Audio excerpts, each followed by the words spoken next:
Assalamualaikum warahmatullahi wabarakatuh. Alhamdulillahi rabbil alamin. Hamdan katsiran tayyiban mubarakan fi kama yuhibbu rabbuna wa yarda. Wassalatu wassalamu ala Rasulillah wa ala alihi wa ashabihi wa man tabi'ahum bi ihsan ila yaumiddin. Amma ba'd. Alhamdulillah kita berkumpul kembali di program yang sangat kita tunggu-tunggu di setiap bulannya, di program Tanya Jawab Ayub. Tanya jawab seputar Islam bersama gurunda kita Al-Ustadz Abu Yusuf Ubaid Bima Hafizahullah Ta'ala. Di tempat yang suasana baru kita coba pindah kembali agar bisa masuk semua dalam ruangan. Soalnya kalau tempat kemarin agak banyak orang di luar, jadi di sini lebih luas, alhamdulillah space-nya. Untuk itu saya ucapkan kepada para ikhwah semua, ahlan wa sahlan wa marhaban minkum. Dan juga kepada pendengar setia di rumah, kami ucapkan selamat mendengar. Dan juga tentunya program ini bisa seperti biasa melakukan pertanyaan melalui offline secara langsung. Nanti akan diberikan mic. Dan juga untuk teman-teman di rumah bisa mendengarkan langsung melalui Facebook, akun YouTube, serta bertanya serta mendengar melalui Telegram di akun Al-Hikmah Palu. Untuk pendengar online bisa memberikan pertanyaan melalui kolom komentar YouTube dan di Facebook. Adapun teman-teman yang di sini bisa langsung mengangkat tangan. Baiklah, insya Allah juga program ini akan berakhir pada pukul 7. Jadi tidak usah segan, tidak usah malu. Utarakan apa yang mau dipertanyakan. Insya Allah guru kita akan menjawab apa yang menjadi pertanyaan kita semua. Baiklah, berhubung guru kita telah hadir di tengah-tengah kita, kepada ikhwah yang ingin bertanya, saya persilakan.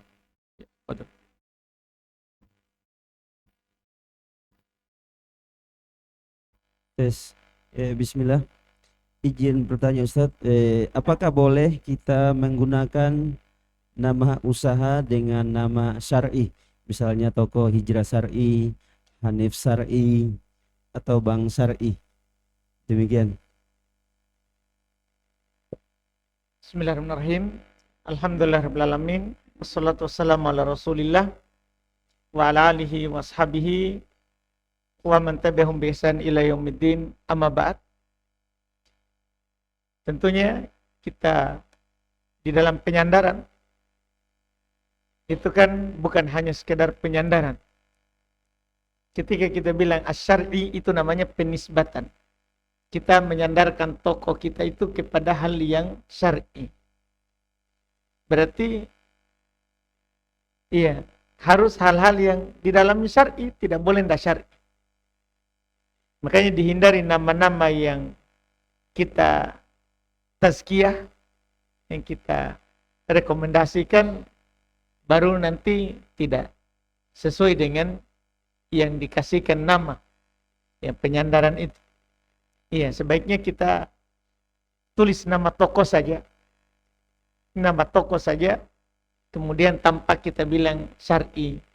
Iya, tanpa kita katakan syar'i. Allah alam.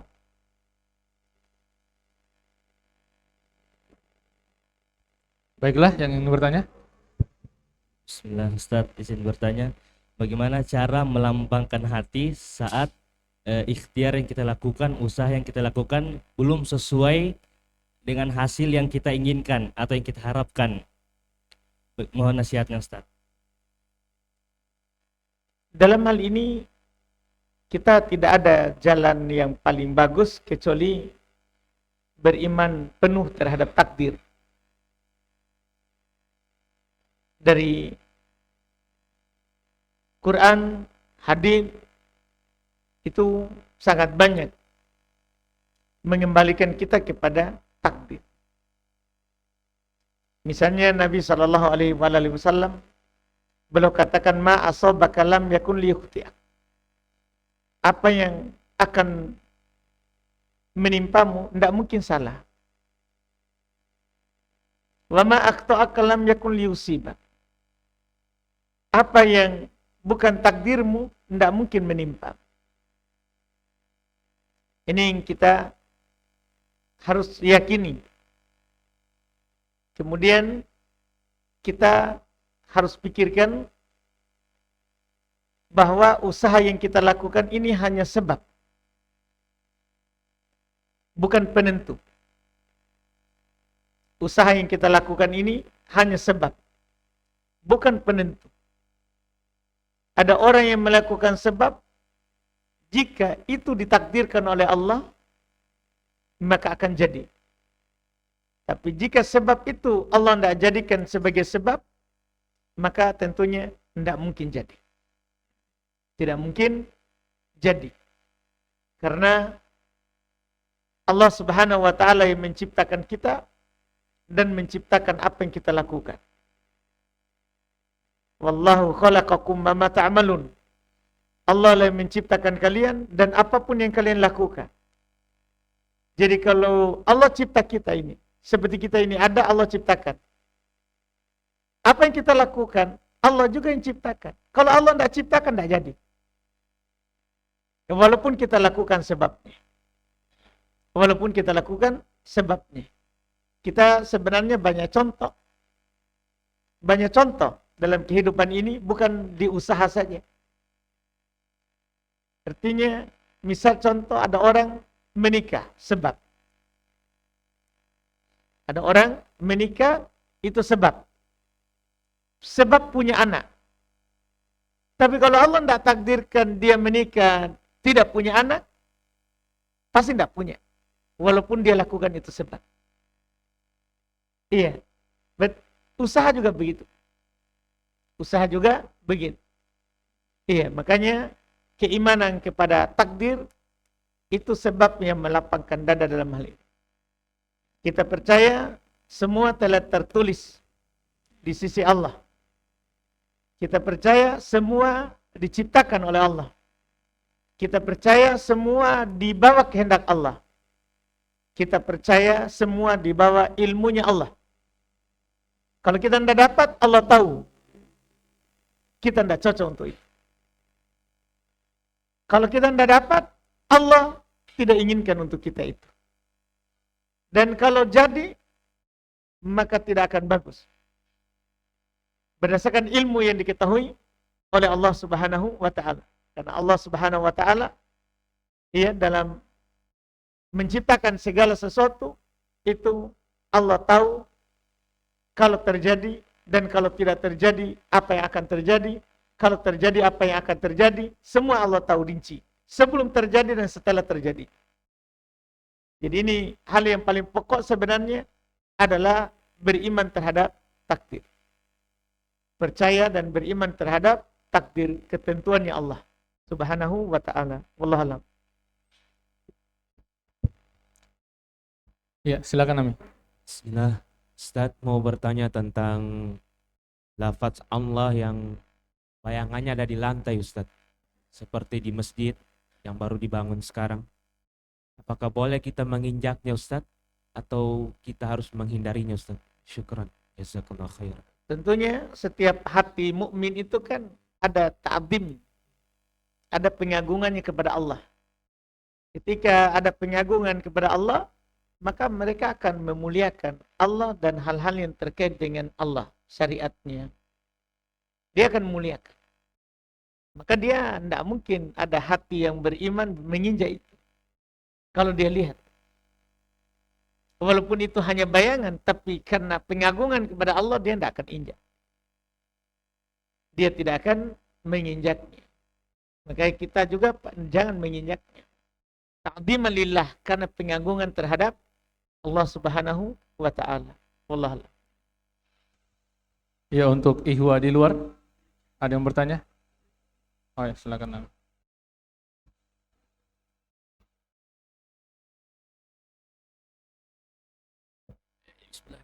Saya bertanya Ustaz, usaha saya sekarang kan rental mobil. Karena mobil saya itu kan semua saya kredit Pak. Jadi saya bertanya, apa hukumnya Pak? Rental apa? Hukum Rental- apanya? Hukum ribanya itu. Saya kan mobil kan kredit semua sampai lunas. Jadi saya mau tanya apa hukumnya? Kreditnya Pak, ya, bukan rentalnya. Mobilnya saya kredit, Iya, Iya. bukan rentalnya tak? bukan. Kalau rental kan tidak ada masalah. Kan sewa menyewa. Iya, sewa menyewa dibolehkan. Akad sewa menyewa. Tapi kalau kita bertanya tentang masalah kreditnya, tentunya dilihat dari akad, Pak. Karena jual beli cicil juga itu boleh pada dasarnya. Kalau kita mau bertanya ini apakah cicil saya ini ada pelanggaran atau tidak, maka kita baca itu syarat yang kita tanda tangani. Waktu itu syaratnya apa? Misalnya, yang menjamin apa? Kalau kita batal dalam kredit itu. Misalnya yang menjamin asuransi. Tidak boleh. Karena namanya orang meminjam itu, yang menjamin adalah keluarga, misalnya ahli waris. Kan kalau kita meninggal dia yang bayar. Bukan asuransi. Ketika ada asuransi yang menjamin, namanya asuransi, tidak ada yang tidak riba, Pak. Tidak ada yang tidak riba. Iya. Demikian pula kita butuh lihat akad yang kita tanda tangani, apakah ada akad penambahan nilai saat adanya keterlambatan. Itu dilihat. Kalau penambahan nilai antara jual cash sama kredit, tidak masalah. Memang beda jual cash sama jual kredit. Bukan itu yang dimaksud. Kalau itu boleh. Ya, orang itu menaikkan harga kalau cicil. Dibolehkan. Maksud saya adalah penambahan harga daripada luar itu. Misalnya ada keterlambatan, kita kena penalti misalnya. Denda. Nah, itu namanya ribanya di situ. Itu namanya akad riba. Akad riba. Sehingga dengan itu tadi, maka kita masukkan dalam akad kreditnya itu adalah kredit riba. Ditambah lagi sebenarnya, tapi karena kita sudah ambil, ya kita tidak bicarakan yang ini. Karena sebenarnya yang kita sebenarnya kalau kita tanyanya mau cicil, kita tanya dulu, kita sebenarnya langsung ke tokonya atau ke pembiayaan. Gitu sebenarnya, Pak. Iya, siapa tahu nanti kita juga mau cicil lagi, jadi kita perlu tanya dulu. Itu kita langsung ke tokonya, dealernya atau ke pembiayaan. Ya, dealernya langsung. Dia yang kasih cicil.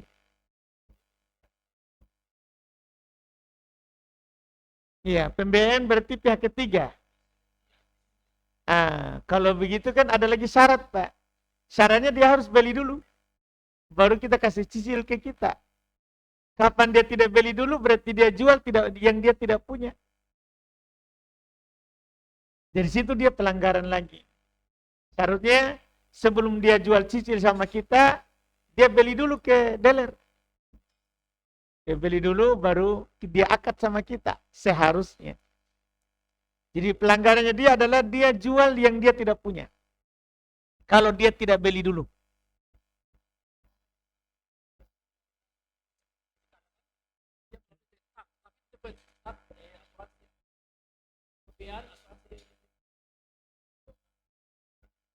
Oh berarti punyanya dia. Iya, punya dia. Oh, berarti dia jadi wakilnya. Iya. Kalau jadi wakilnya berarti tidak ada pelanggaran di situ. Tidak ada pelanggarannya di akad. Iya. Kan begitu, Pak. Kalau dia jadi wakilnya, berarti pelanggarannya di situ tadi, Pak.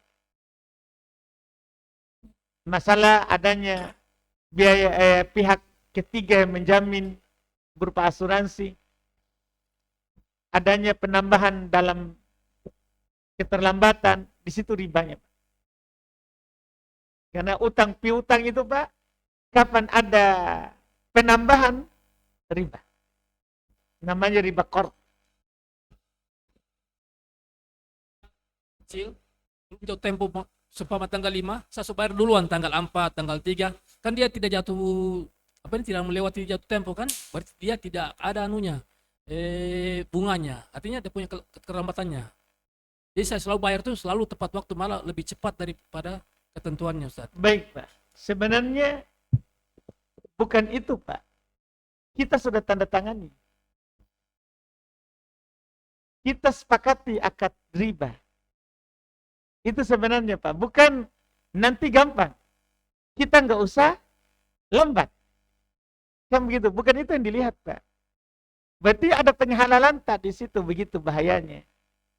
Karena akad riba itu, Pak, kan ahalallahul bai'a wa harrama riba. Allah kan halalkan jual beli dan haramkan riba dari awal. Dari awal. Nggak bisa kita bilang nanti gampang. Tinggal kita nggak lambat. Nggak bisa karena kita tanda tangan, Pak. Makanya yang dilaknat dalam riba itu kan, Pak, saksinya, 2 saksi, penulisnya, yang menganjurkan, yang mengajak kita, dan yang masuk. Jadi begitu, Pak. Iya. Sebenarnya begitu. Cuman kalau Bapak bilang itu tadi, itu bagi orang yang sudah terlanjur jatuh, dan dia dulu tidak tahu hukum, belum ada hidayah. Baru kita bilang begitu, Pak. Baru kita bilang bahwa kalau begitu, saya sekarang usahakan saja tidak jatuh di situ. Dan tidak bisa akad baru. Adapun kita tahu dari awal, baru kita masuk tanda tangan, berarti kita sepakati riba, Pak. Ini yang masalah, Pak.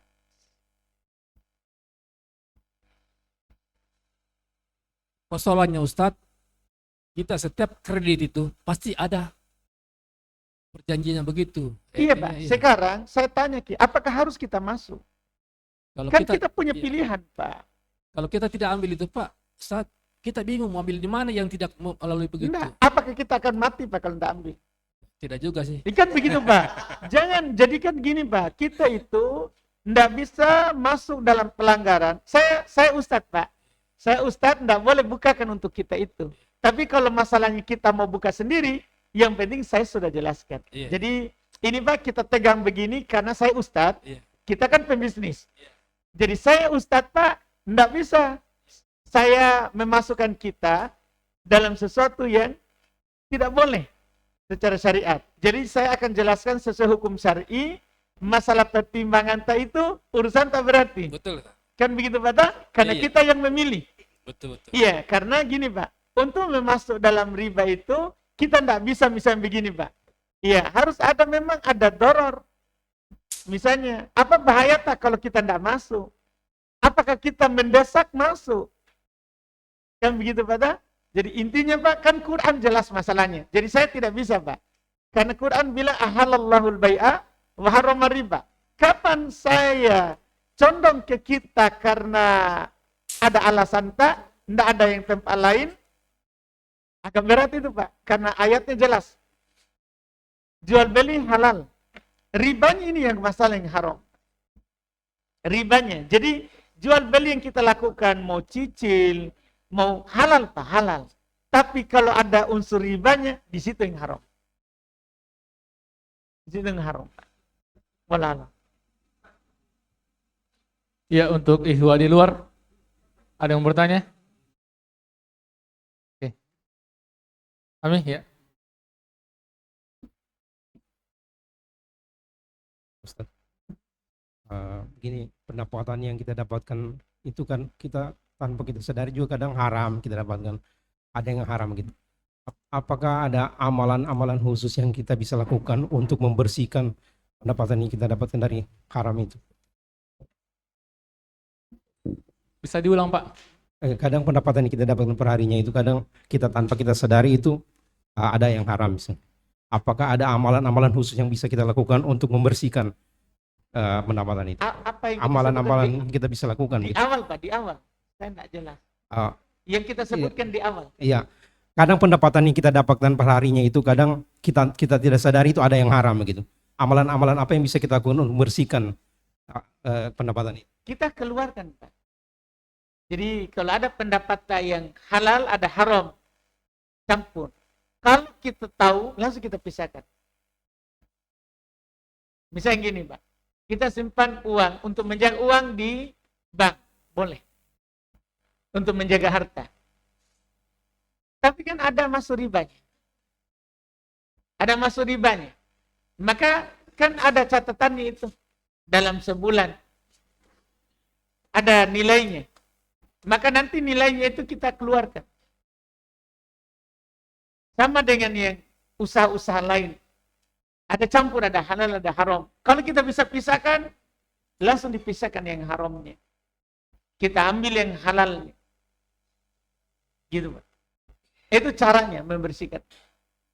Cara membersihkannya. Diserahkan ke orang miskin atau yang paling penting kebutuhan umum.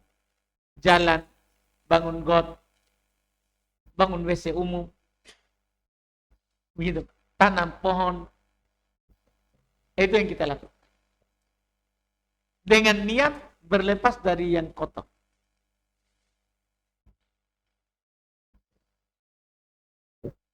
Ya, baiklah kepada yang ingin bertanya, silakan Ami.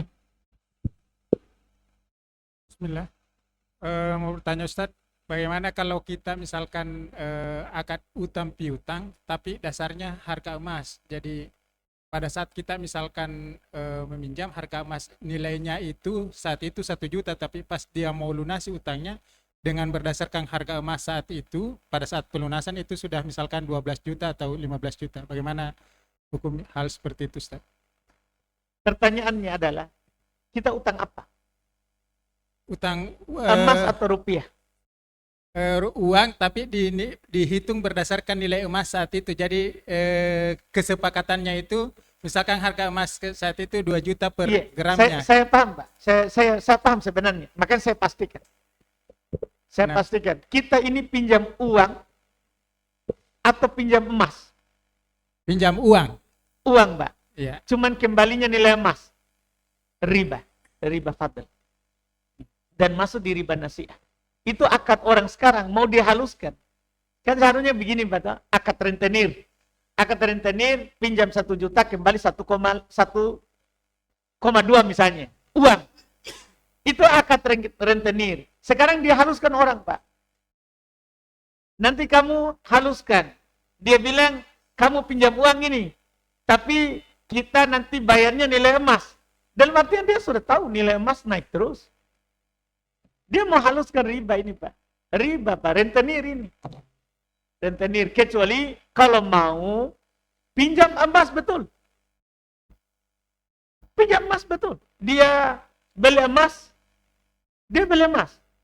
Baru dia kasih pinjam ke kita. 1 gram. Baru nanti kembali emas. Itu kalau mau, Pak. Jangan pinjam uang. Memang dia pergi beli emas, baru dia kasih pinjam. Ini, kamu mau pinjam berapa gram? Oh, 5 gram. Dia pergilah beli emas. Dia kasih emas. Nanti kembali 5 gram. Kembali 5 gram. Itu enggak apa-apa. Oh, sudah beda nilai emas, Ustaz. Enggak apa-apa. Kan yang dia pinjam emas. Bukan pinjam rupiah. Begitu, Pak. Tapi kalau pinjam rupiah, riba. Allah Allah. Riba qard namanya. Ya, baiklah. Saya ingin bertanya, Ustaz. Izin bertanya. Seperti yang sering kita dengar, Ustaz, hadis-hadis tentang keutamaan menuntut ilmu. An Abi Hurairah radhiyallahu an, anna Rasulullah sallallahu alaihi wasallam qala, man salaka tariqan yaltamisu fi ilman, sahalallahu lahu bihi tariqan ilal jannah. Yang ingin saya tanyakan, Ustaz, pernah saya dengar mengenai hadis ini, tariqan itu, Ustaz, dia nakira, Ustaz.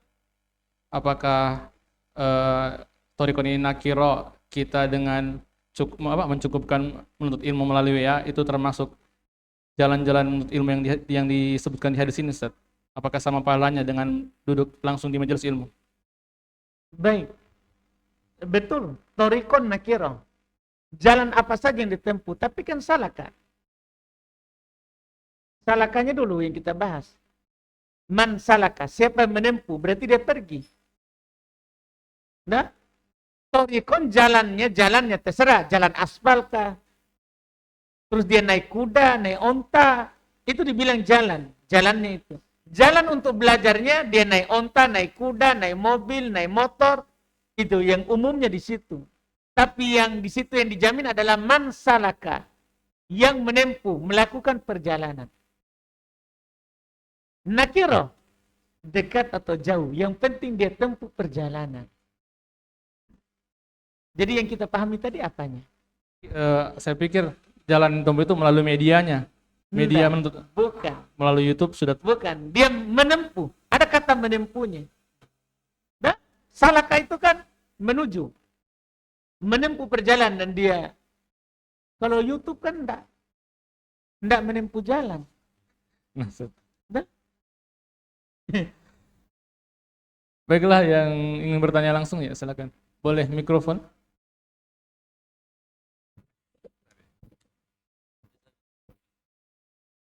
Bismillah, Assalamualaikum warahmatullahi wabarakatuh. Semoga Allah menjaga dan menjaga antum selalu dalam kebaikan. Wallahu a'lam bishawab. Afwan Ustaz, ini saya sedikit bertanya dan ini pun bukan masalah hukum atau apa segala macam, bukan. Namun ana ingin bertanya masalah dars bahasa Arab. Ini Afwan Ustaz. Cuman begini Ustaz, karena ana juga baru masuk di grup Al-Hikmah gitu kan. Belum lama juga sih. Jadi ana sempat bertanya kepada ikhwah, terus kepada ikhwah yang dekat sama Ustaz, bukan Ustaz antum maksudnya. Terus hanya tanya masalah dars bahasa Arab. Tapi katanya belum ini Ustaz, belum ada begitu. Belum ada. Dan terus anak tanyakan tapi sampai saat ini belum ada pelajaran atau ta'lim untuk membuka bahasa Arab gitu Ustaz.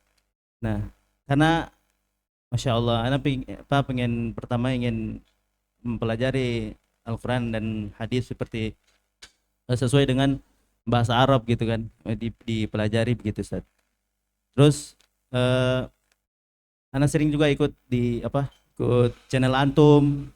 Dan ya namanya kita belajar cuma di online Ustaz, di YouTube. Jadi ingin ditanya juga begitu. Jadi enggak bisa ini. Gitu Ustaz. Dan ana ikuti pelajaran antum sudah sampai di fi'il mudhari yang dijazmkan begitu Ustaz. Nah, karena ana masih penasaran, tolong maksudnya mungkin antum bisa beri solusi untuk ikhwah atau para asatidzah di Paklun untuk bisa adakan ta'lim bahasa Arab. Nah, jazakallahu khair. Baik, Masya Allah. Sebenarnya bukan saya itu ya, berarti panitia ini. Iya. Memang kita kan sebenarnya ini lagi kekurangan Ustadz saja nih. Ya dulu kan rutin waktu ada Ustadz Abu Sulaiman. Tunggu sedikit saja lagi. Akan banyak lagi Ustadz. Dan ini karena kita kekurangan Ustadz, terus banyak taklim yang mau diisi. Kita kan lihat sekarang Ustadz Abu Hurairah di mana-mana, Donggala, mana sedikit orang. Jadi kalau mau ngajar lagi bahasa Arab, enggak ada waktu. Lagi enggak ada waktu di situ. Karena ada yang tentunya lebih penting dulu. Karena kan belajar bahasa Arab itu adalah fardu kifayah pada asalnya. Fardu kifayah. Kalau sudah ada yang tahu, gugur dari yang lain. Gugur dari yang lain. Sehingga kita bukan tidak mementingkannya. Karena dia sangat penting. Tapi di Palu ini masih ada yang lebih penting. Maksudnya kita sebarkan taklim di mana-mana, mas itu lebih penting dulu. Tapi nanti ada masanya. Nanti ini akan Ustadz Abu Sulaiman sudah mau pulang juga. Iya, jadi mungkin beliau akan buka lagi bahasa Arab. Ya, Ustadz Dulyadain juga sudah mau pulang juga. Berarti nanti kita punya Ustadz banyak. Iya, punya Ustadz banyak lagi di Palu. Karena kemarin tiba-tiba hilang lagi 2. Itu yang masalah. Nanti kalau sudah banyak Ustadz, sudah ada itu dibuka lagi. Iya, nanti antum tagih saja kalau sudah datang. Insya Allah. Ya, baiklah. Silakan Pak.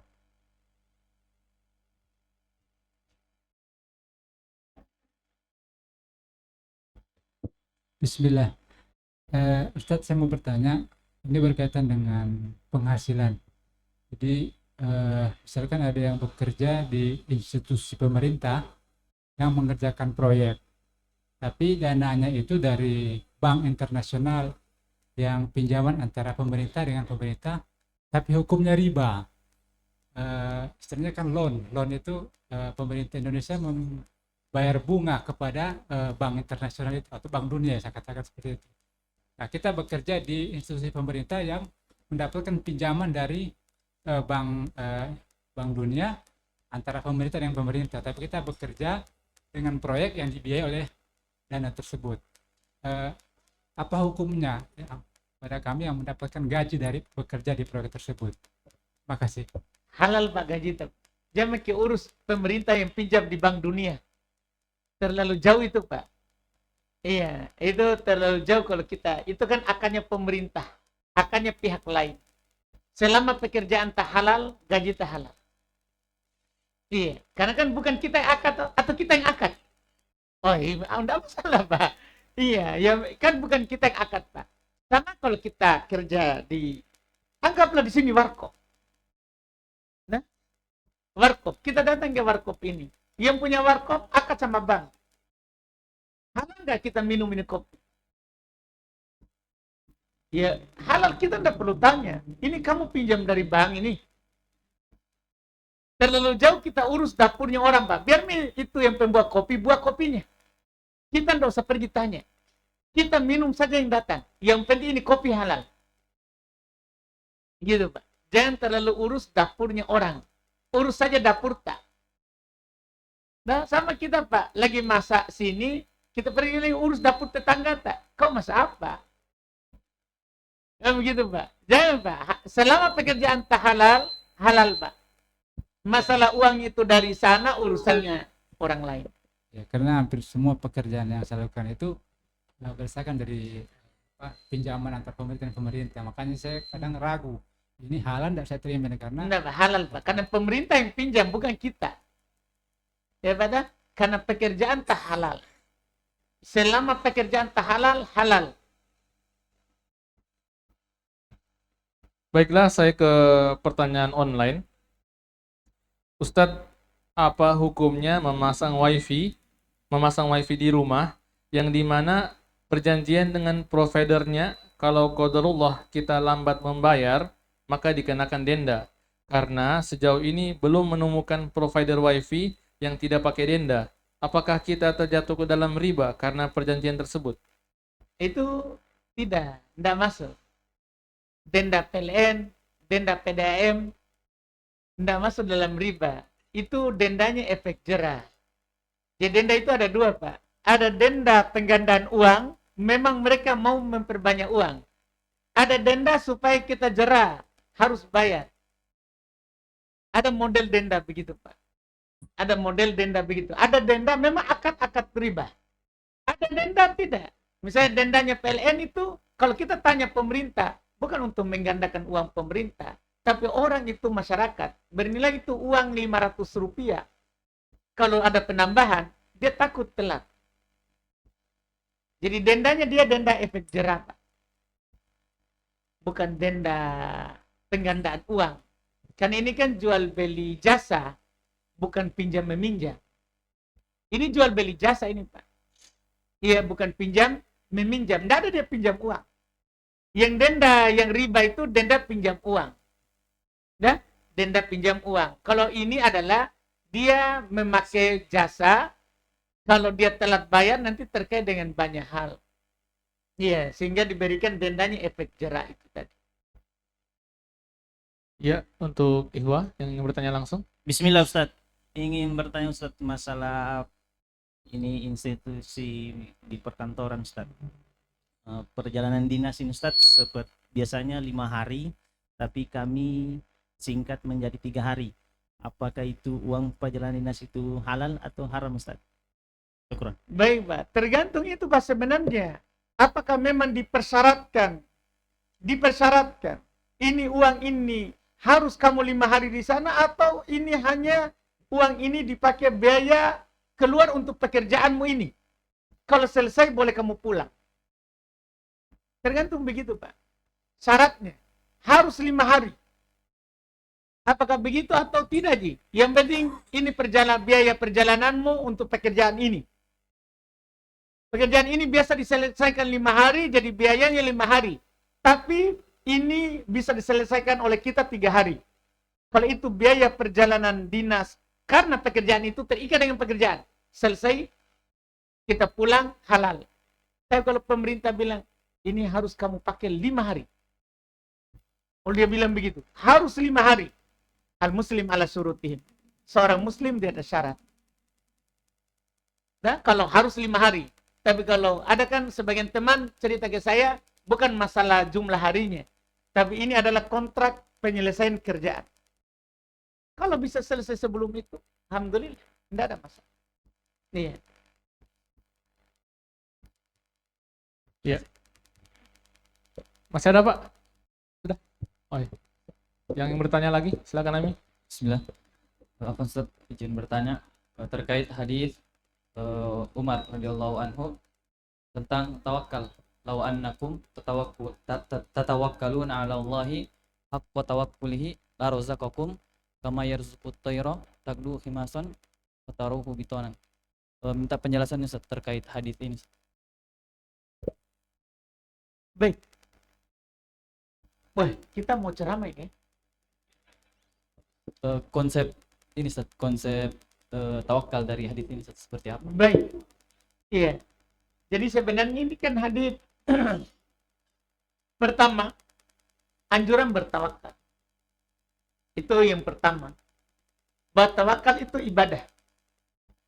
Karena dianjurkan dengan lafaz lau annakum tatawakkaluna 'ala Allah. Sekiranya kalian bertawakal kepada Allah. Ini disebut tolab, Pak, dalam bahasa Arab.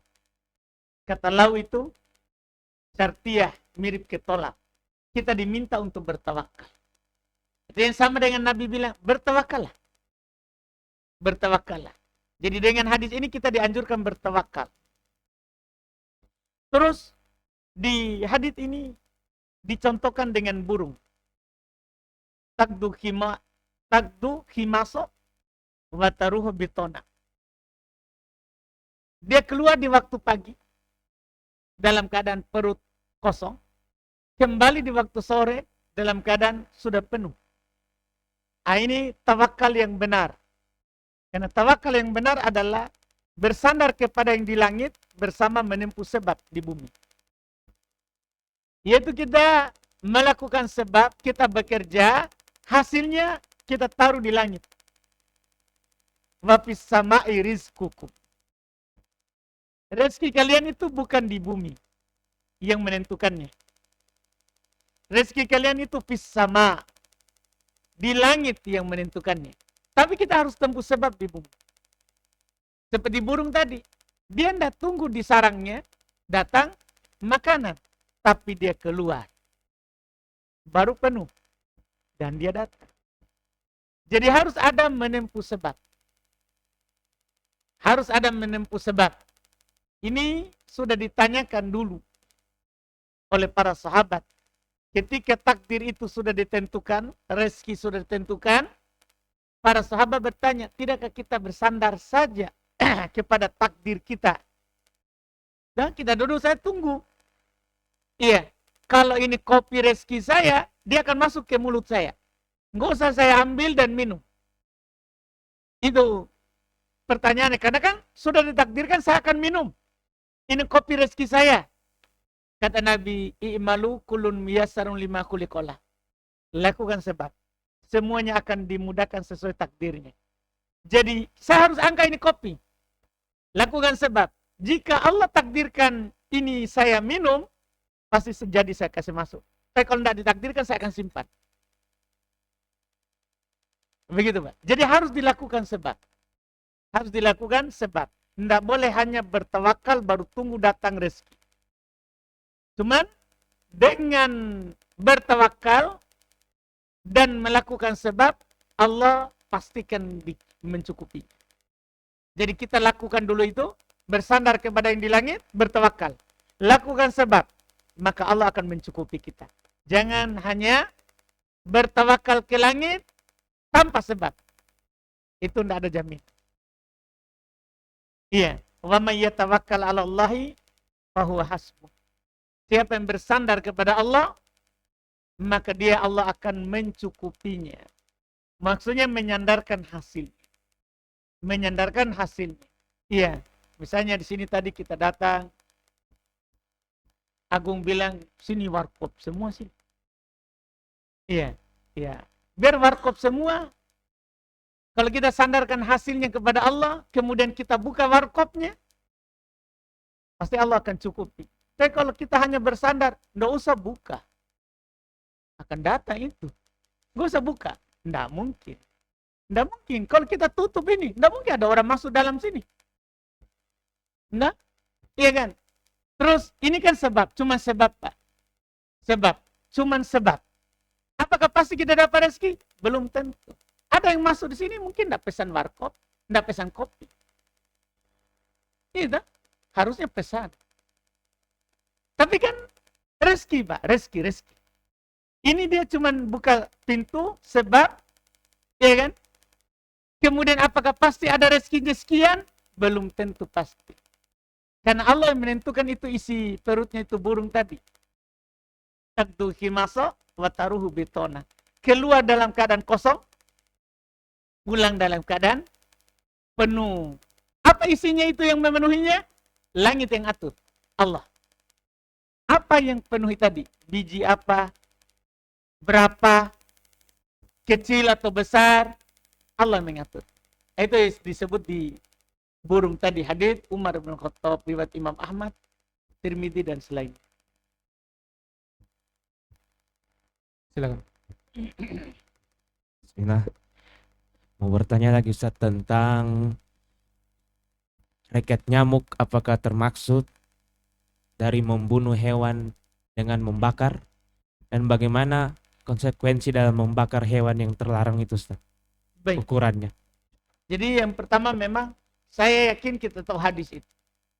La yu'adzabu binnar illa rabbun nar, kan begitu. Tidak boleh menyiksa dengan api kecuali Robnya api, Allah. Kan begitu. Sekarang muncullah pertanyaan kita. Dari sini kalau dengan api tidak boleh. Tidak boleh kita bunuh nyamuk dengan membakarnya. Lalat, semut, tidak boleh kita membakarnya. Ya kan tidak boleh. Karena tidak boleh menyiksa dengan api. Dilarang dalam syariat. Sekarang masalah kita sekarang adalah raket nyamuk. Iya, tergantung Pak. Kita bilang api itu atau bukan? Iya? Itu kan bukan api Pak, berarti. Kita bilang api atau bukan?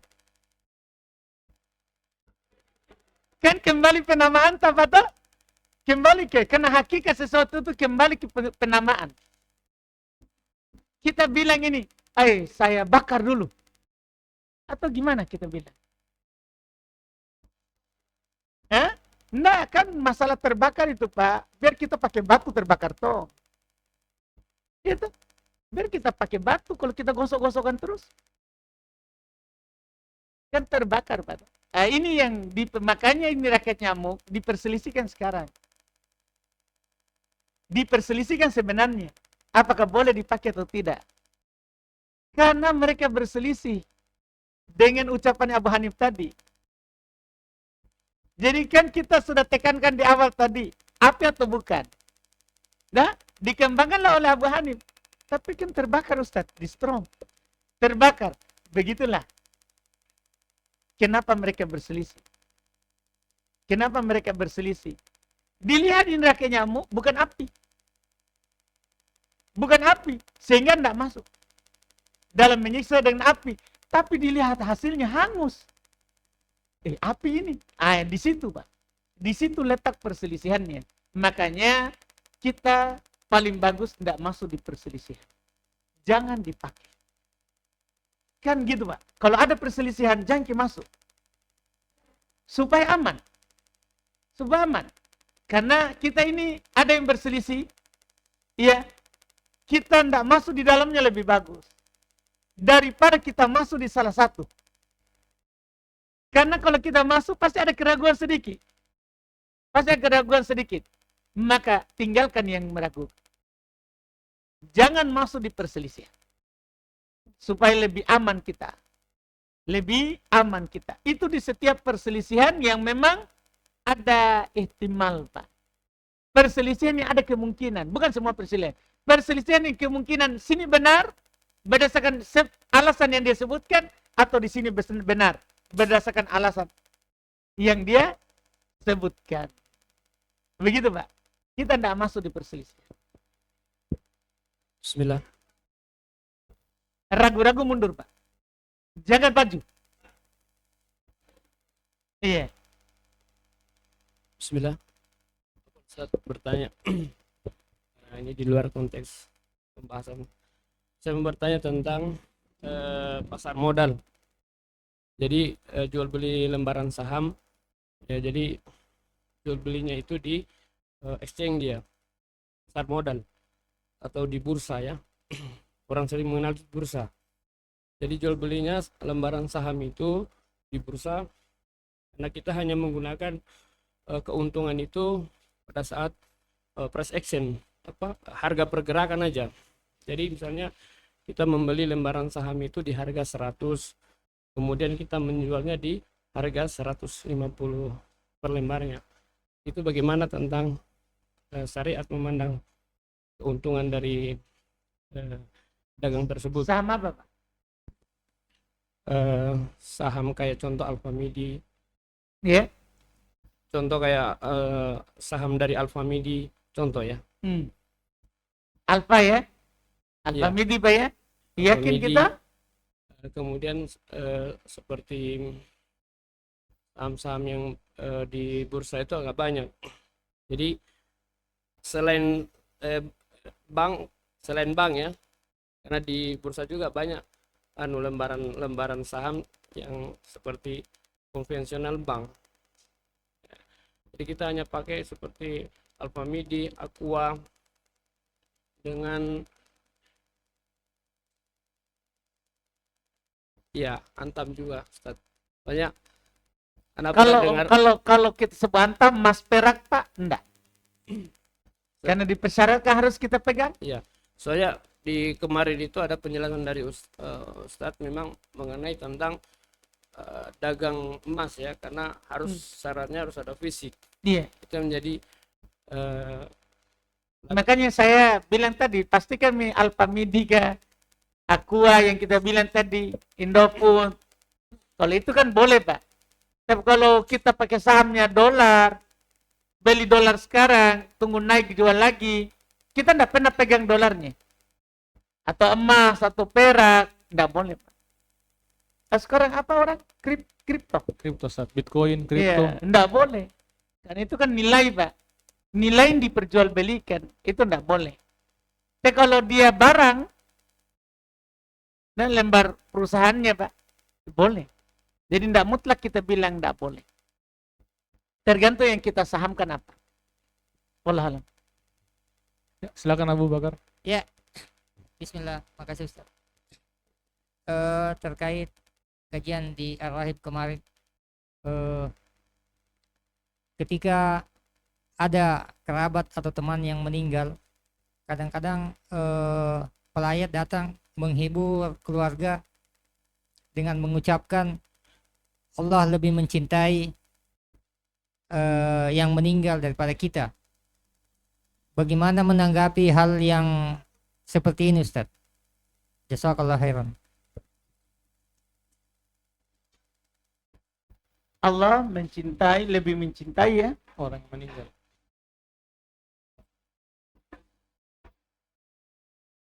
Wallahualam itu, Pak. Tapi memang ada ucapan Nabi SAW dalam ta'ziyah.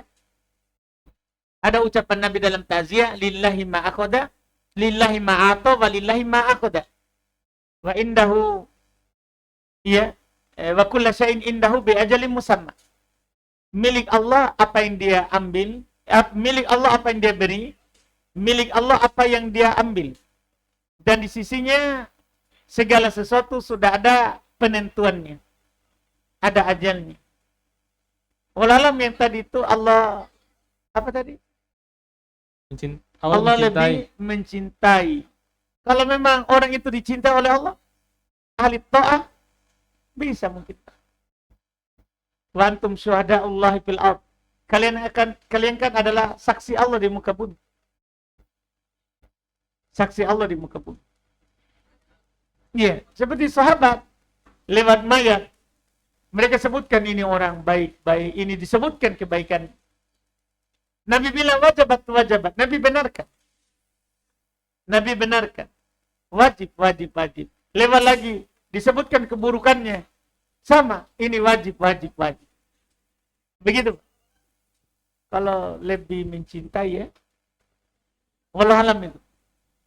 Iya Ustaz, karena ini juga banyak ditulis di sosial media, dan adalah juga satu Ustaz terkait persaksian biasanya di teman-teman sosial media juga mereka mengucapkan seperti ini Ustaz. Saya bersaksi bahwa si fulan itu orang baik. Apakah itu juga bisa seperti itu Ustaz? Ya kalau dia memang taunya baik, enggak apa-apa, Pak. Kan kita saksi. Tapi kalau dia hanya ucapkan itu sekedar, ya itu semua dipertanggungjawabkan di hadapan Allah. Apakah saksinya benar atau tidak? Ini masalah berat ini, Pak. Kita kan persaksikan orang. Orang saksi itu kan harus amanah. Apakah nyata atau tidak? Atau hanya sekedar? Bahaya itu, Pak. Ini masalahnya dia bersaksi di pengadilannya Allah. Tidak boleh dia buat-buat. Tidak boleh hanya sekedar menghibur. Memang betul-betul dia saksikan. Dia tahu itu orang baik. Begitu, Pak. Wallah. Barakallahu fiik. Kalau dia ucapkan yang datang dari Nabi sebenarnya lebih bagus. Iya, datang dari Nabi kan seperti itu tadi. Iya, sabarlah, harapkanlah pahala. Itu kan datang dari Nabi. Milik Allah apa yang dia ambil, milik Allah apa yang dia beri, semuanya sudah ditentukan ajalnya. Kita bersabar, harap pahala, atau jangan ucapkan kecuali kebaikan. Itu kan nasihat-nasihat dari Nabi, Pak. Wallahualam. Salam. Bismillah, Ustaz. Ada pertanyaan titipan, Ustaz. Bolehkah kita menyodorkan proposal dengan orang yang berpendapatan kayak dia penjual barang-barang terlarang kayak miras atau narkoba, Ustaz? Proposal ini untuk pembangunan, Ustaz. Kayak misal pembangunan sekolah atau yang lain, Ustaz. Ini soalnya sudah tanya.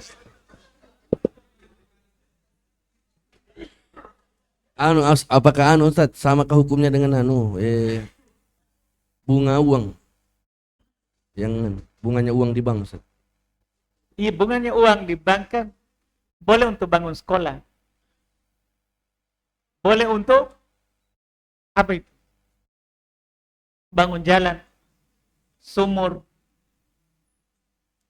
Tapi kalau orang itu keluarkan ya. Ini kita masukkan proposal ya. Agak berat ini, Pak. Berat. Iya. Dia masalahnya kita masukkan proposal berat ini, Pak. Iya, jangan. Kalau dia yang keluarkan untuk terbebas dari harta haram, berarti kan ada hidayah di hati. Kalau kita kasih proposal, jangan sampai dia niat sedekah.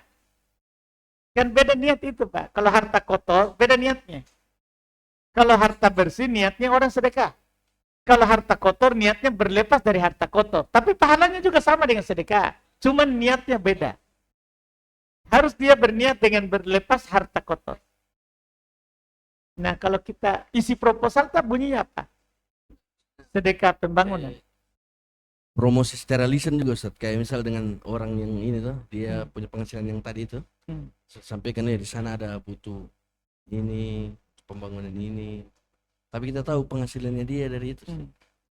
Enggak apa-apa, dikasih tahu tuh. Iya, maksudnya proposal ini bukan yang Oh, saya kira kita tulis. dari lisan. Oh, Berarti proposal. Wah, dia bahasakan proposal ya. Tidak yang bertanya begitu, Ustaz. Ya.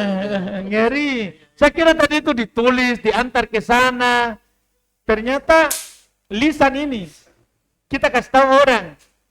Kita kasih tahu orang di sana ada pembangunan sekolah di Al-Hikmah ya, Nurul Hikmah ya. Begitu ya. No. Siapa tahu kita mau sumbang.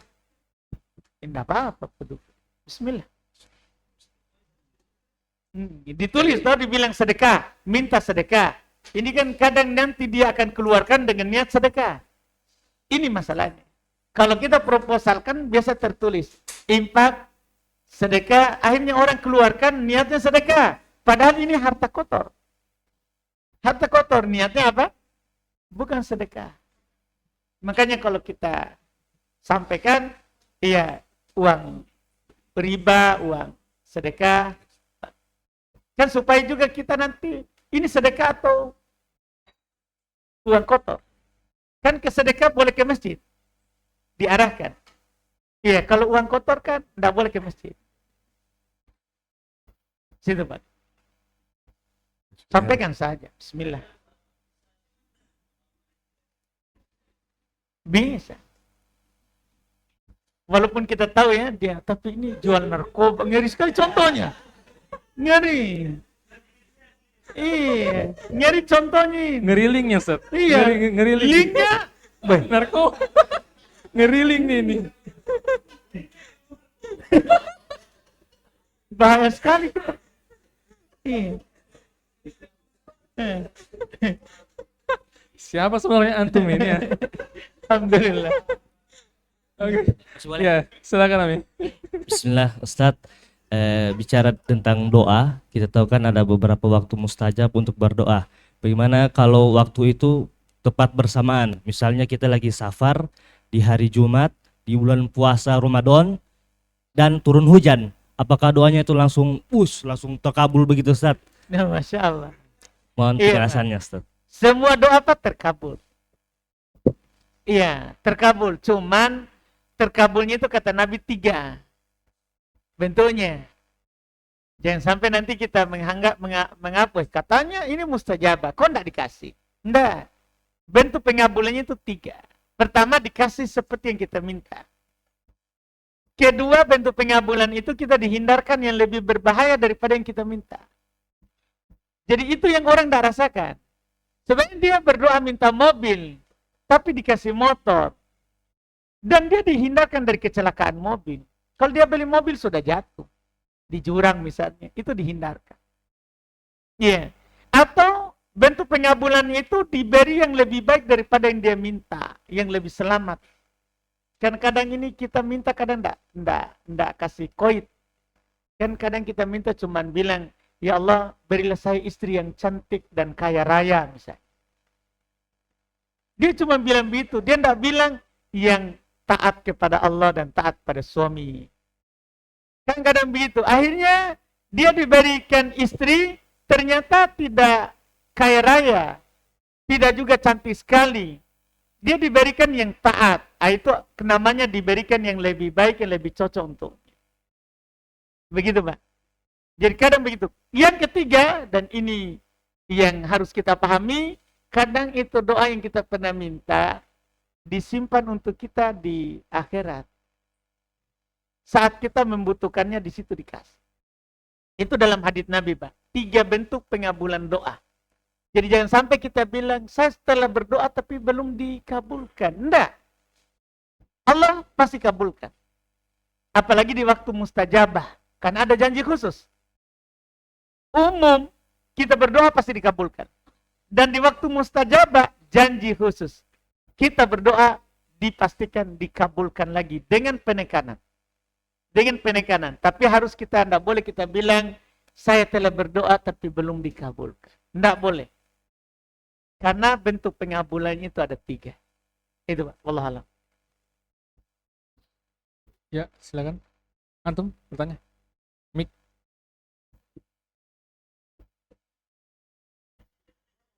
Ini Nami. Ini.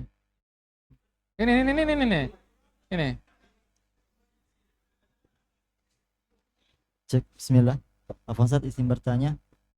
Ana pernah dengar hadis bahwasanya jika seorang perempuan menjaga sholatnya, berpuasa di bulan Ramadan, taat kepada suaminya, dan menjaga kehormatannya, maka akan dikatakan pada hari kiamat, masuklah ke dalam surga dari pintu mana saja yang kamu inginkan. Pertanyaannya Ustaz, apakah hadis ini berlaku juga kepada untuk laki-laki.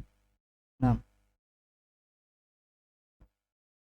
Berlaku untuk laki-laki. laki-laki. Berarti maksudnya sholat, puasa, taat kepada istri. Itu maksudnya.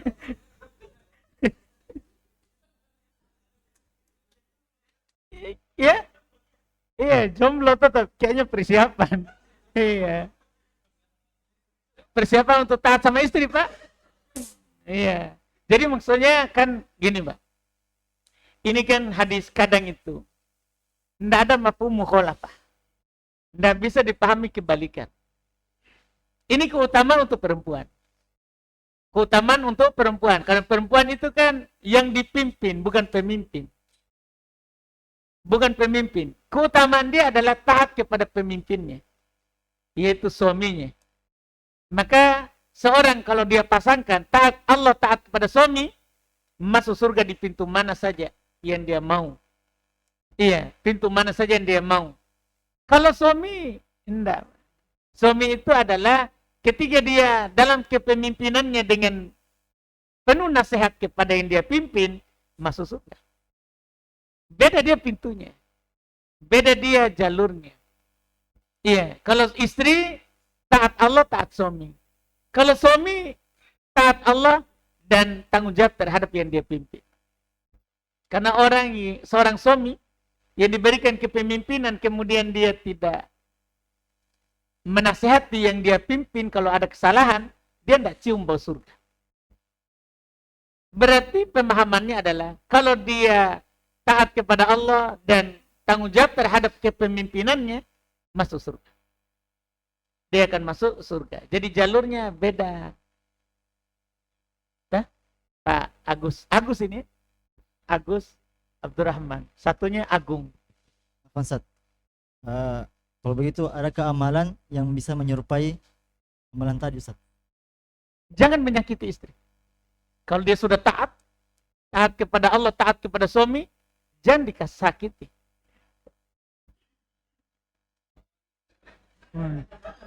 Yeah.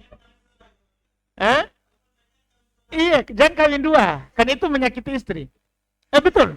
Kita sepakat kalau itu, Pak. Iya. Alhamdulillah. Jadi seperti itu, Pak. Itu ini. Karena gini, itu jalur pertama. Karena Quran sebutkan. Kan di ayat tentang taatnya istri itu. Allah katakan begini, fa'in atau anakku. Jika dia, istri itu sudah taat kepada kalian, fala tabghu alaihinna sabila. Jangan cari-cari jalan untuk menyakitinya. Jangan cari jalan untuk menyakitinya. Jika dia taat. Jika dia taat. Itu kan yang disebutkan. Kemudian juga di dalam pembahasan terkait dengan masalah hak istri, jika kita memenuhinya, maka kita juga dijamin untuk masuk surga. Untuk masuk surga. Bahkan para ulama memasukkan dalam hadis imamun adil yang dinaungi di hari kiamat. Mereka memasukkan imam yang adil. Di antara imam di sini adalah pemimpin. Pemimpin besar dan pemimpin kecil. Pemimpin negara, negeri, atau pemimpin rumah tangga. Masuk di hadis ini. Masuk di hadis tadi. Wallahualam. Baiklah, saya ke pertanyaan Facebook atau online. Assalamualaikum. Izin bertanya, Ustadz. Hukum menjual barang ada gambar One Piece atau gambar karakter macam Labubu? Barakallahu fiik, Ustadz. Ini One Piece ini, Ustadz, kartun, Ustadz. Kartun. Iya, gambar kartun di jualannya. Apa hukumnya, Ustadz? Untuk siapa dijual? Dia menjual barang secara umum, Ustadz. Anak-anak. Ini gambar One Piece. Pasarnya, Ustadz. Semua, Ustadz. Semua kalangan. Anak-anak, orang dewasa. Kalau Labubu, anak-anak. Labubu anak, Ustadz, iya. Kalau anak-anak kan memang dimaafkan. Karena belum mukallaf. Kan anak-anak kan belum ada beban syar'i. Jadi anak-anak itu kita hindarkan yang begitu untuk mengajarkannya saja. Untuk mengajarkannya saja. Belum kena hukum beban syar'i. Kalau orang dewasa dia hindari. Karena dia sudah mukallaf. Orang dewasa sudah mukallaf, tapi tidak bagus juga orang dewasa pakai labubu ya. Alhamdulillah. Jadi orang dewasa itu sudah mukallaf, hindari hal-hal yang mengarah ke pelanggaran. Kita hindari. Wallahualam. Ya, saya lanjut ke pertanyaan online lagi Ustaz dari WhatsApp. Tolong tanyakan apa bedanya infak dengan sedekah. Infak dengan sedekah sebenarnya ini jika bersendiri sama. Jika diletakkan dalam satu konteks beda.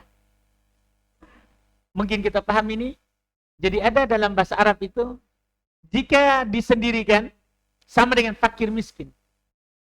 Fakir miskin ini jika disebutkan fakir saja masuk miskin. Jika disebutkan miskin saja masuk fakir.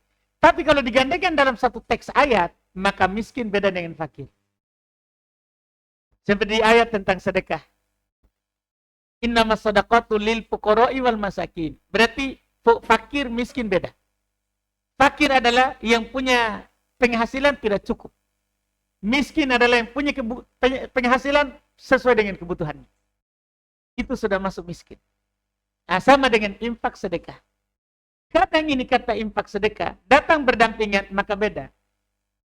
Infak itu bisa yang bernilai wajib. Bisa yang bernilai sunnah. Misalnya infaknya seorang kepada istrinya. Itu kan disebut infak. Padahal infaknya seorang suami pada istrinya wajib. Wajib. Lihat di ayat tentang suami. Liunfiq du sa'atin min sa'atih. Hendaklah orang yang memiliki kelapangan dari suami yunfiq, takbir dengan infak. Berinfak terhadap istrinya sesuai dengan kelapangannya. Ditakbir dengan infak. Dan sepakat para ulama, infak suami kepada istri wajib. Sesuai dengan kelapangan. Nah, jadi infak bisa wajib. Bisa juga sunnah. Bisa juga bermakna sunnah. Wa ma tunfiqu min khairin fa innallaha ya'lam. Apapun yang kalian nafkahkan, infakkan berupa kebaikan, maka Allah mengetahui. Ini mencakup yang sunnah. Mencakup yang sunnah. Dan infak itu kalau disendirikan, dia tidak masuk dalam kata zakat. Sementara sedekah masuk dalam takbir zakat. Jadi zakat itu dinamakan juga sedekah. Sedekah yang wajib. Sedekah yang wajib. Iya, kalau infak tidak masuk. Tidak dikatakan infak zakat. Walaupun ada juga yang memasukkan dalam ayat yang kami bacakan tadi. Dalam ayat yang kami bacakan tadi. Oleh karena itu, seorang istri, dia bilang infak. Dia tidak bilang zakat. Dia tidak bilang sedekah. Karena tidak boleh berzakat kepada istri. Tidak boleh bayar zakat kepada istri. Tidak bisa. Tidak boleh berzakat pada orang tua. Zakat wajib. Iya, tapi kalau nafkah kepada istri, kepada orang tua itu dibilang nafkah. Itu dibilang nafkah. Yang jelas ini masalah infak dan sedekah dibicarakan. Dibicarakan. Karena kenapa? Tadakhul. Ada saling masuk maknanya, Pak. Ada saling masuk maknanya. Maka yang paling bagus adalah ucapan para ulama kalau bersendiri masuk. Kalau dikatakan infak masuk sedekah, kalau dikatakan sedekah masuk juga infak. Tapi kalau bergandengan, maka infak adalah beda dengan sedekah. Ada beberapa kata begitu. Seperti juga Islam dan iman. Islam dan iman. Iya. Ini juga beda. Kalau dalam satu konteks, Islam beda, iman beda. Kalau dalam satu konteks. Tapi kalau dipisahkan, satu kadang disebutkan iman, satu disebutkan Islam. Maka ini sama. Ada beberapa kata yang disebutkan oleh ulama di sana yang seperti itu. Bersendiri berbeda, bersendiri sama, bersama berbeda. Kaidahnya idza jtama'a iftaraqa wa idza iftaraqa ijtama'a. Apabila berkumpul, berbeda. Apabila berbeda, bersatu. Ada kata-kata begitu dalam bahasa Arab. Iman, Islam, infak, sedekah. Iya. Demikian pula hal-hal lain, beberapa kata di sana yang disebutkan. Ya. Baiklah, untuk ikhwan yang bertanya, silakan. Bismillah. Ini Ustadz mau tanya ini, hukumnya riba, tentang riba ini. Pendapatan parkiran yang kita jadi tukang parkir di bank, apakah termasuk riba? Itu. Baik, Pak. Kita pekerja bank. Kita pekerja bank. Tapi jadi tukang parkir. Bukan pekerja bank. Enggak masuk. Kita kan jasa ketiga. Jadi kita gini, misalnya gini, kita pergi di bank, serviskan printernya, kita dikasih gaji, kita dikasih uang, bayar servis oleh bank. Halal, Pak, karena kita bukan pekerja bank.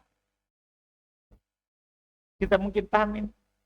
Jadi kalau kita bukan pekerja dari bank, halal gaji kita, Pak, uang tak.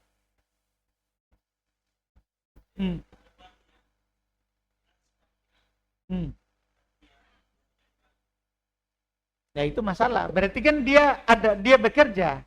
Itu makanya saya bilang tadi, kita bekerja atau bukan. Udah? Makanya saya tanya Bapak tadi, Pak. Kalau bekerja jangan, Pak. Kalau bekerja. Tapi kalau dari pihak ketiga, enggak masalah. Kan kita gaji bukan dari sana. Berarti gaji kita dari orang yang parkir, Pak. Iya enggak? Iya enggak? Atau dari dalam?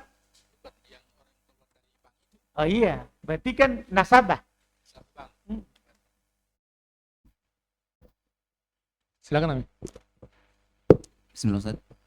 Ingin bertanya, menyambung pertanyaan saudara tadi, bahwa ketika terkumpul itu tempat-tempat mustajab, dia berdoa, insya Allah tetap dikabulkan, Ustaz.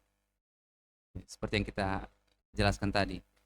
Saya teringat, koreksi kalau salah, Ustaz, ada Nabi SAW dalam hadisnya itu ketika ada seorang berdoa mengangkat tangannya, dia bilang ya Rob, kemudian Rasulullah berkata, ini masrobahu haram, malbasu haram, pemat'amu haram, fa ana yustajabu lidzalik.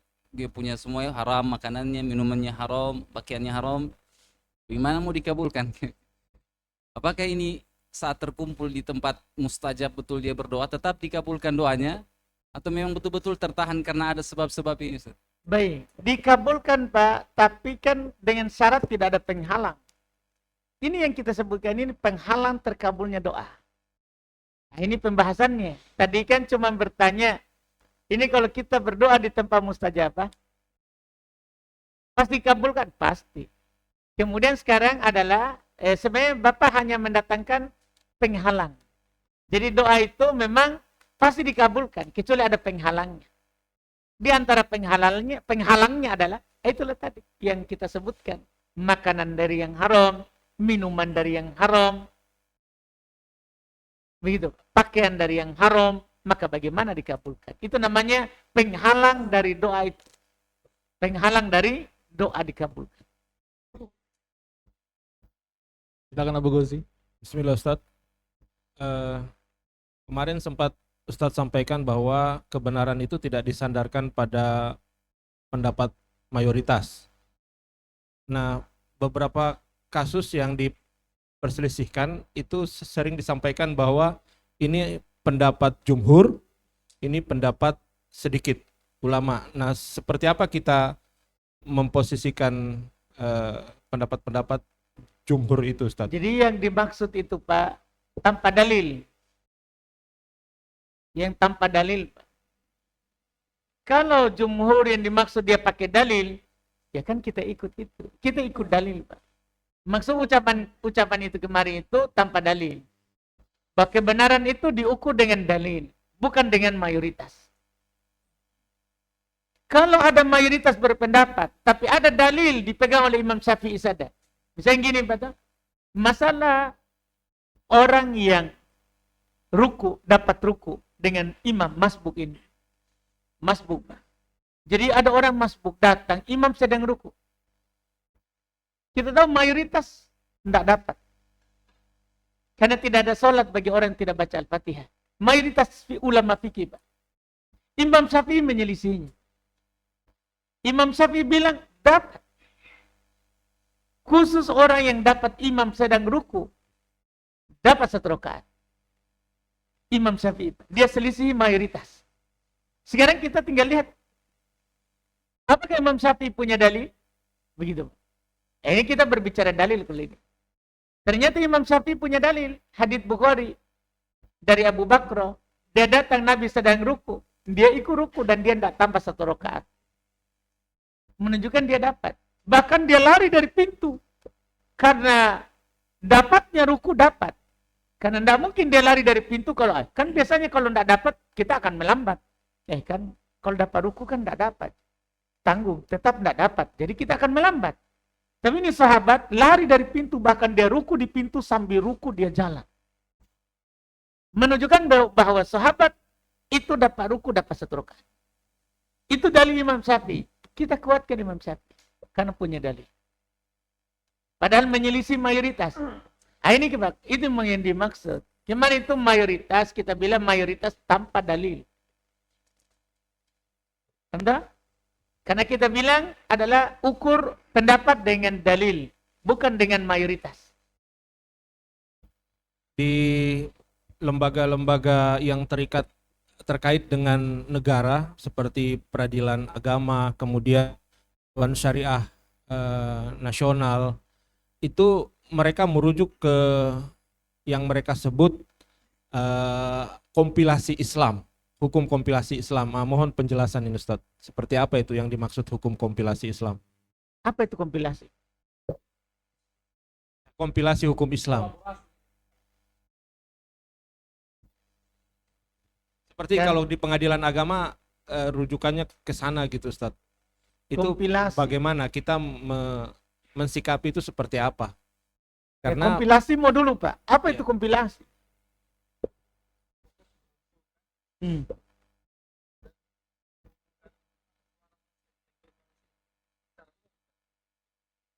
Proses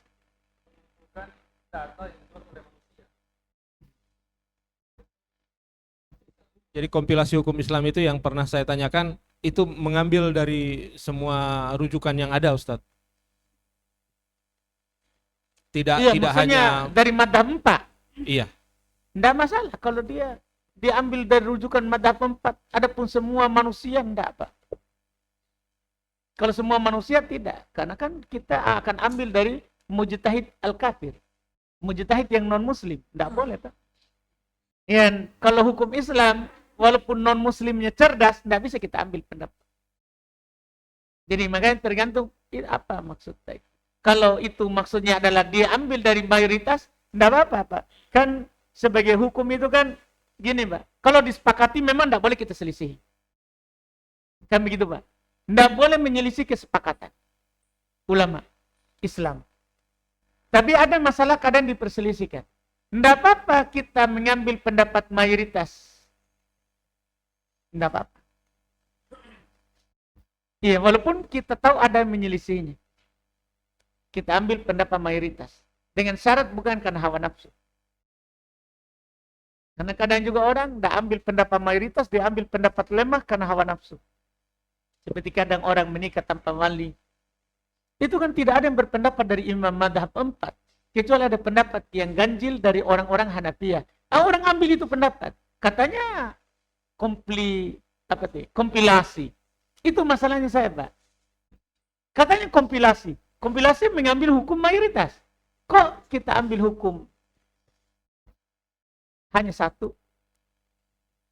Berarti kan ada sesuatu Pak. Ada sesuatu. Kenapa kita bisa bolehkan nikah tanpa wali? Orang berbicara terkait dengan janda. Boleh dia nikahkan dirinya sendiri katanya. Bah ini pendapat lemah sekali Pak. Menyelisih hadis Nabi. La nikah illa biwali. Itu yang dilihat. Apakah memang betul itu? Ya, saya lanjut ke pertanyaan online Ustaz. Apakah sah mandi wajib cuma basiram 1 kali dari atas kepala sampai ujung kaki, tapi tidak berwudu sebelumnya? Sah. Yang penting basah semua. Yang penting basah semua. Karena wudu dalam mandi wajib sunnah. Hukumnya, bukan kewajiban. Wudu dalam mandi wajib itu sunnah. Mandi sempurna kita wudu dulu. Tapi kalau kita langsung siram dengan niat mandi wajib, sah. Itu ada dari Nabi. Kan Ummu Salamah bertanya kepada Nabi kan di hadis riwayat Muslim. Dia bertanya, apakah saya buka ikatan rambutku kalau saya mandi wajib? Nabi bilang, enggak. Cukup kamu siram atas kepalamu dan seluruh badanmu, fatatuhurin, maka kamu telah suci. Dia bilang, cukup kamu siram, maka kamu telah suci. Kalau ada perempuan misalnya junub atau haid, mau mandi suci, misalnya haid dia di masjid, mau pulang ke rumah enggak? Maksud saya WC siram dari atas kepala enggak perlu buka ikatan rambut. Langsung siram kepalanya, karena yang diinginkan bukan basah rambut. Yang penting basah kepala. Iya, basah kepalanya, walaupun ada yang enggak kena dari rambutnya, enggak masalah. Dia basah kepala, basah badan, suci. Tapi sunnah berwudu. Kita tetap katakan sunnah, dia wudu dulu. Dan itu mandi sempurna. Wallahualam. Saya lanjut ke pertanyaan Facebook. Apa hukum menjual minuman yang membahayakan anak-anak? Berarti dia tahu ini bahaya, Ustadz, dia jual minuman ini. Tidak boleh. La doror wala diror. Kita dalam Islam tidak boleh memberikan doror kepada diri sendiri dan tidak boleh memberikan doror kepada orang lain. Kalau kita tahu itu ada doror, tidak boleh. Saya lanjut ke online lagi. Afwan Ustadz, mau bertanya, istri saya sekarang sedang hamil. Saat memasuki bulan Ramadan, dia tidak bisa berpuasa. Apakah puasanya harus diganti atau bayar fidyah, Ustadz? Dan kalau harus bayar fidyah, bagaimana tata caranya, Ustadz? Syukron. Pertama, ke dokter nanti kalau Ramadan. Jangan ke saya. Ke dokter dulu. Tanya Bu dokter, ini kalau saya puasa membahayakan nggak janin? Karena dokter itu tahu Pak, hamil muda, hamil tua, ini anak di dalam sudah. Kadang-kadang itu ada kehamilan di dokter, jangan banyak-banyak makan tak, besar nanti bayi tak. Ada juga bayi memang lagi butuh. Jadi jangan ke ustadz. Pertama pastikan dulu ke dokter. Tanya dokter, dok, kalau saya puasa bahaya nggak bagi bayiku? Dokter bilang tidak. Sudah, wajib kita puasa. Karena asalnya ibu hamil wajib puasa. Asalnya, kan wajib puasa dia. Wajib baginya puasa, bukan tidak wajib. Ibu hamil itu hanya boleh tidak berpuasa kalau membahayakan janinnya. Boleh tidak berpuasa, bukan tidak wajib berpuasa. Iya, harus keterangan dokter. Sebagian orang tidak tanya dokter langsung. Hamil langsung bahagia dia. Alhamdulillah, hamil kan. Padahal itu kewajiban. Ini masalahnya kita ini. Iya. Jadi pertama ke dokter dulu nanti, baru setelah ke dokter tanya saya. Ustaz, dokter bilang, enggak apa-apa bayiku, maka saya akan jawab puasa ki. Tapi kalau dia bilang, dokter bilang Ustaz, disarankan untuk tidak puasa karena membahayakan bayiku, lagi butuh banyak. Kalau saya puasa dia, dan sebenarnya kita perlu tahu, makanan balita bukan yang kita makan. Harus kita paham itu. Tapi balita lemah karena kita lemah. Makanan balita bukan yang kita makan, saudara. Jangan sampai kita bilang, makan kau jalan kote, bayimu makan juga. Nanti keriting rambutnya. Tidak. Tidak, Pak. Tidak. Karena bayi itu dia makan adalah darah haid. Orang yang hamil kan tidak haid, Pak. Kenapa? Darah haid itu jadi makanannya. Itulah yang dia makan dengan plasenta itu. Darah haid. Makanya ibu hamil jarang haid. Walaupun kadang berlebihan darahnya dia haid juga. Kalau kelebihan. Kalau kelebihan. Mungkin kita bisa pahami ini. Ini yang harus kita pahami. Iya. Ini Iya, jangan sampai kita bilang, kalau saya tidak makan lapar nanti bayiku. Dia tidak makan jalakote. Dia tidak makan nasi. Iya, jangan sampai kita bilang tidak makan bayiku. Tidak, ke dokter saja dulu. Kalau dokter bilang membahayakan. Karena biasa ibu lemas, dia juga ikut. Karena isi itu saja. Maka dokter bilang membahayakan, kita akan bilang, boleh kita tidak berpuasa.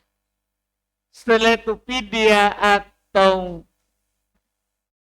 qada diperselisihkan. Kalau Syekh Ibnu Utsaimin belum kuatkan qada.